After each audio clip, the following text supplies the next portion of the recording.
And we give you a warm welcome to this next session on the issues of stewardship and fund development for Christian ministry. திரும்பமாக நாங்கள் உங்களை வரவேற்கின்றோம். இது பொருள் தயாரிப்பது அல்லது ஊழியத்திற்காக பொருள் திரட்டுவது, பணம் திரட்டுவது குறித்து நாம் பார்த்து கொண்டிருக்கிறோம். உக்ரானத்துவத்தை ஊழியத்தை குறித்து பார்த்து கொண்டிருக்கிறோம். The last time we met, we spent some time talking about what it means to be an agent of change in God's redemptive plan. நாம் போன முறை சந்தித்த பொழுது எப்படி நாம் மற்றும் மாறுவதல்ல பிறரையும் மாற்றி அமைக்கின்ற கருவிகளாக நாம் இருக்க முடியும் என்பதை பார்த்தோம். We suggested to you that if you are going to accept the challenge of being God's agent, your communication skills would have to be specific to prompting people to change. நீங்கள் திறன்பட செயலாற்றி பிறரை மாற்றி அமைக்கிறவர்களாக இருக்க வேண்டும் என்றால் உங்களுக்கு முக்கியமான தேவை, உங்களுடைய வாழ்க்கையிலே முக்கியமான தேவையான காரியம் என்னவென்றால் நீங்கள் பிறரோடு கூட திறன்பட சிறப்பாக உரையாடல் செய்வது. The change that you want to see take place in the life of people in your congregation or in your community is the change from being a taker to being a giver. இந்த மாற்றுதல் சமுதாயத்திலும் சபையிலும் அது என்ன என்று பார்க்கும் பொழுது அது முக்கியமாக எடுத்துக்கொண்டு இருக்கிறவனை மாற்றி கொடுக்கிறவனாக மாற்றுதல். எனக்கு எனக்கு என்றுதான் உலகம், என்னுடையது எனக்கு என்றுதான் இருக்கிறது. அதற்கு மாறாக நான் கொடுக்க வேண்டுமே ஆண்டவரே, நான் ஆசீர்வாதத்தின் கருவியாக இருக்கும் ஆண்டவரே என்ற மனப்பான்மை மாறுதல். You remember that the grace of giving is a central characteristic in the life of God. கடவுளுடைய குணாதிசயத்தின் முக்கிய அம்சம் தன்னைத்தான் கொடுப்பது. God is a giver and he would like his children to be givers. கடவுள் கொடுக்கிறவராக இருக்கிறார், அதனால் தன் பிள்ளைகளையும் அவர் கொடுக்கும்படி எத்தனிக்கிறார். Human nature encourages us to be a taker or a receiver. God's nature encourages giving. மனிதனுடைய இயல்பான குணாதிசயம் எனக்கு என்னுடையது என்று பறித்துக் கொள்கின்றது போல இருக்கிறது, எனக்கு வேணும் என்று. ஆனால் தெய்வீக குணாதிசயம் கொடுக்கிறதாக இருக்கிறது. So if you are going to be God's agent in the transformation from taking to giving, your effort in communication will have to be very carefully tuned. நீங்கள் உங்களை மாற்றி அமைத்துக் கொண்டு பிறரையும் மாற்றி அமைக்கின்ற கருவிகளாக நீங்கள் பயன்பட வேண்டும் என்றால் முக்கியத்துவமாக உங்களுடைய உரையாடல் திறன்பட இருக்க வேண்டும். Remember that your goal is to encourage people to be givers so that they grow in their Christian commitment, they establish treasure in heaven, and they build a strong foundation for life. நீங்கள் நிச்சயமாக எடுக்க வேண்டியது என்னவென்றால் நீங்கள் உதாரத்துவத்திலே அல்லது உக்ரானத்துவத்திலே வளர வேண்டும், அதுபோலவே பிறரையும் வளர்க்க தூண்ட வேண்டும். இப்படி தூண்டுகிறதுனாலே தேவனுடைய நாமம் மகிமைப்படுகிறது. Certainly your interest in their growth as a child of God is not limited to their interest in the ministry that you're involved with. இது முக்கியமாக நாம் நினைக்க வேண்டியது என்றால் அவர்கள் உங்களுடைய ஊழியத்தை விரும்பி அதற்காக கொடுப்பது மட்டும் அல்ல. But obviously when you encourage people to give, it will most likely be in relationship to the ministry that God has given to you. ஆனால் அடிப்படையிலே பார்க்கும் பொழுது உங்களுக்கு உங்களுடைய ஊழியம் பிடித்திருக்கிறதுனால தான் பிறர் அந்த ஊழியத்திற்கு கொடுக்கிறார்கள். Those of you who are pastors or leaders in the church, Your first responsibility is to encourage people in their giving stewardship to support the ministries and the growth of your church.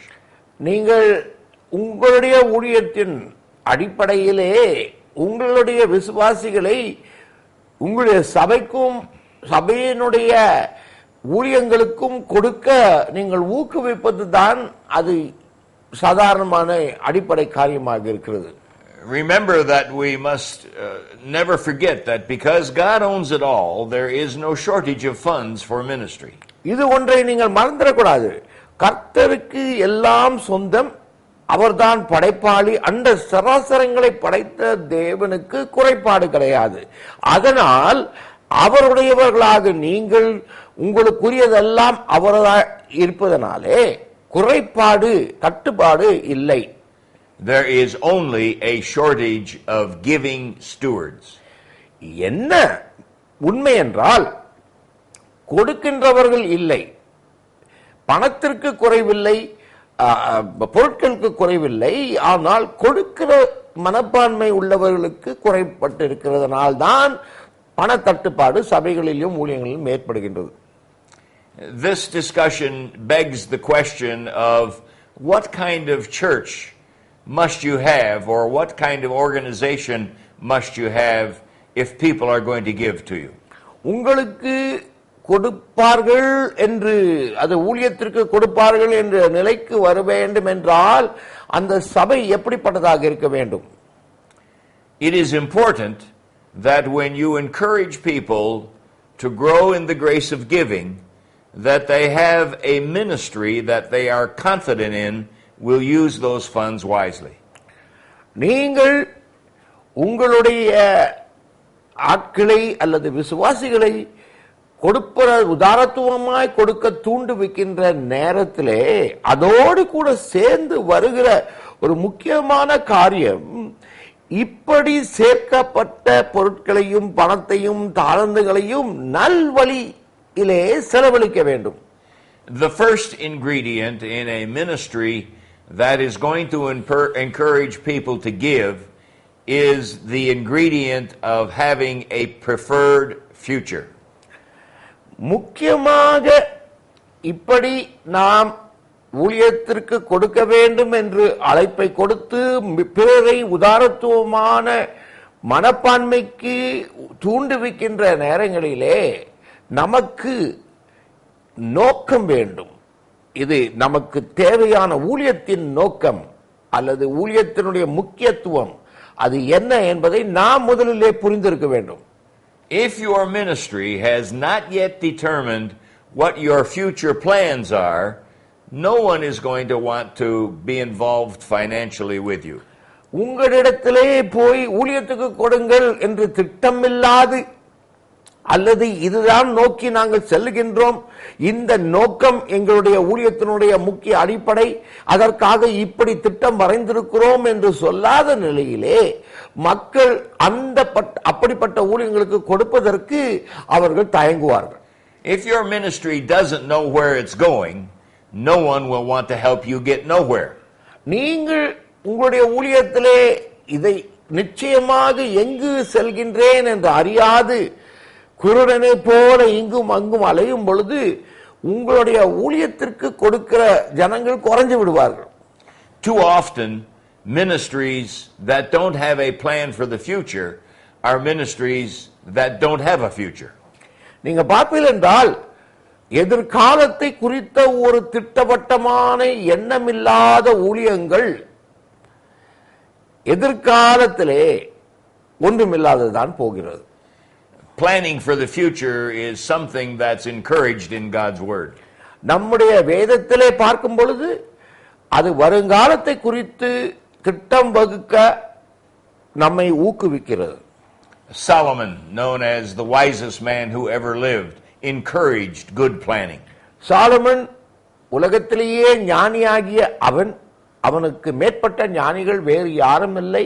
அவனும் இப்படி கொடுக்கிறதை அல்லது திட்டமிட்டு கொடுக்கிறது, திட்டமிட்டு செயல்படுவது குறித்து சொல்லுகிறார். In Proverbs chapter 24, நீதிமொழிகள் 24ஆம் அதிகாரம் Verses 3 and 4 say, "By wisdom a house is built, and through understanding it is established. Through knowledge its rooms are filled with rare and beautiful treasures." நீதிமொழிகள் 24:3-4 வசனங்களை வாசிக்க கேட்போம். வீடு ஞானத்தினாலே கட்டப்பட்டு விவேகத்தினாலே நிலைநிறுத்தப்படும். அறிவினாலே அறைகளில் அருமையும் இனிமையான சகலவித பொருட்களும் நிறைந்திருக்கும். In the Living Bible, this verse says, "Any enterprise is built by wise planning, becoming strong through common sense." இந்த வேறு ஒளி மொழிபெயர்ப்பிலே, லிவிங் பைபிள் என்ற அந்த மொழிபெயர்ப்பிலே நாம் பார்க்கும் பொழுது, அறிவினாலே அது வீடுகள் கட்டப்படுகின்றது. அந்த அறிவை விட்டு ஞானம் அறிவோடு கூட ஞானம் வருவதனாலே வீட்டினுடைய அறைகளிலே பொருட்கள் நிறைகின்றது என்பதை நாம் பார்க்கின்றோம். And then in Proverbs chapter 16, verses 1 and 3, Solomon gives additional advice regarding planning. நீதிமொழிகள் 16 பார்க்கும் பொழுது, verse 1 says, "To man belongs the plans of the heart, but from the Lord comes the reply of the tongue." And then verse 3, "Commit to the Lord whatever you do, and your plans will succeed." நீதிமொழிகள் 16 அதிகாரம் 1 வசனமும் 3 வசனமும் வாசிக்க கேட்போம். மனிதன் யோசனைகள் மனுஷனுடையது, நாவின் பிரதியுத்தரம் கர்த்தரால் வரும். 3 வசனம், உன் செய்கைகளை கர்த்தருக்கு ஒப்புவி, அப்பொழுது உன் யோசனைகள் உறுதிப்படும். So it is important that the leaders of your ministry, the leaders of your church, spend some time thinking and praying about the desired future for your ministry. நீங்கள் பார்க்க வேண்டிய ஒரு முக்கிய காரியம் என்னவென்றால், உங்களுடைய மூப்பர்கள், உங்களுடைய சபையின் தலைவர்கள் உங்களுடைய ஊழியத்தின் நோக்கத்தை நன்கு அறிந்து பிறரை அந்த ஊழியத்திற்காக கொடுக்க, அதுவும் உதாரணத்துவமாய் கொடுக்க தூண்டுவிக்கிறவர்களாக இருக்க வேண்டும். Businessmen and educators understand this as the process of strategic planning. இந்த நீங்கள் பார்க்கும் பொழுது வியாபாரம் செய்கின்றவர்கள், தொழிலில் ஈடுபடுகிறவர்கள், அவர்கள் எல்லாம் திட்டமிட்டு செயல்படுவதை குறித்த முக்கியத்தை நன்கு உணர்ந்திருக்கிறார்கள். For us in ministry, it is a process of praying, thinking, and considering what God would have us do in the next 6 months, year, 2 years, 3 years. நம்முடைய ஊழியத்தை பார்க்கும் பொழுது நாம் ஜெபித்து, ஆண்டவரே, நான் இன்னும் 5 அல்லது 10 வருடங்களுக்குள்ளே நாங்கள் என்ன செய்ய வேண்டும், எங்களுடைய முக்கிய நோக்கம் என்ன, அதற்காக எப்படி நாங்கள் திட்டம் வரைய வேண்டும் என்று ஆலோசித்து தர்க்கித்து தேவனுடைய சித்தத்தை நோக்கி காத்திருந்து தியானித்து அதற்கு முடிவு வருகிறது. If you don't plan for the future, you will be like a sailboat that has neither a sail or a keel. பாய்மர கப்பல் பாய்மரம் இல்லாது இருக்கிறது போல, மேலும் இங்கும் அங்கும் அதை திருப்ப செய்யும் ஒரு சின்ன கருவியாகிய சுக்கான் இல்லாது, பாய்மரமும் இல்லாது கடலிலே கொந்தளிப்பிலே போகின்ற கப்பல் போல திகைத்து நிற்கின்ற நிலைதான் திட்டமிட்டு செயல்படாத நிலை. Without a plan for the future, your ministry will be like a train that has no track. நீங்கள் உங்களுடைய ஊழியம் திட்டமிட்டு செயல்படவில்லை என்றால், நோக்கமில்லாது நீங்கள் அலைக்கழிக்கிறவர்களாக இருப்பீர்கள் என்றால், பதரை போன்று அலக்கழித்து தண்டவாளம் இல்லாத ரயில் போல தவறி இங்கும் அங்கும் அலைந்து செல்வீர்கள். What are some of the ingredients of a good plan?